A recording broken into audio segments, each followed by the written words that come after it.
नमस्ते प्रणाम, आप लोग का वेलकम है मनमोही न्यूज़ में। तो गाइज आज बात करेंगे भोजपुरी इंडस्ट्री का सुपरस्टार गायक एवं नायक धनंजय धड़कन जी का बारे में, और बात करेंगे भोजपुरी इंडस्ट्री का ऑर्केस्ट्रा स्टार अलबेला अशोक जी का बारे में। तो उससे पहले अगर आप हमारे चैनल को सब्सक्राइब नहीं किए हैं तो हमारे चैनल को सब्सक्राइब कर दीजिए और बेल आइकन दबा दीजिए, ताकि भोजपुरी का हर एक ताज़ा खबर सबसे पहले और सबसे आगे आप तक पहुंच सके। तो गाइज आप लोग से रिक्वेस्ट है कि इस न्यूज़ को पूरा देखिएगा, तभी आपको पूरा जानकारी मिल पाएगा। और अभी तक इस न्यूज़ को लाइक नहीं किए हैं तो लाइक कर दीजिए और कमेंट कर दीजिए।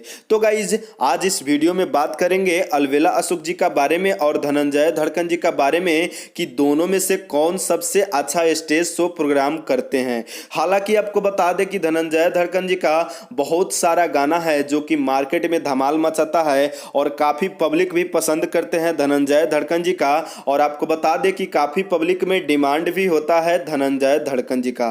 उसी तरह बात किया जाए अलबेला अशोक जी का, तो इनका भी काफ़ी गाना है भोजपुरी इंडस्ट्री में जो कि एक अलग पहचान बना चुके हैं और काफ़ी पब्लिक में डिमांड होता है और काफ़ी गाना इनका बजता है भोजपुरी इंडस्ट्री में। तो गाइज अब बात करते हैं कि धनंजय धड़कन जी अच्छा स्टेज शो प्रोग्राम करते हैं या फिर अलबेला अशोक जी स्टेज शो अच्छा करते हैं। तो गाइज आपको बता दें कि आप लोग दोनों स्टार का स्टेज शो जरूर देखे होंगे और आप लोग को पता चल गया होगा कि कौन अच्छा स्टेज शो प्रोग्राम करता है। तो गाइज आपको बता दें कि दोनों एक पे एक है, दोनों में काफ़ी कंपटीशन होता है और दोनों अपने अपने जगह पे बहुत ही अच्छे स्टेज शो प्रोग्राम करते हैं। तो गाइज आप लोग देखे हैं और किसका अच्छा लगता है कमेंट करके मुझे ज़रूर बताइएगा।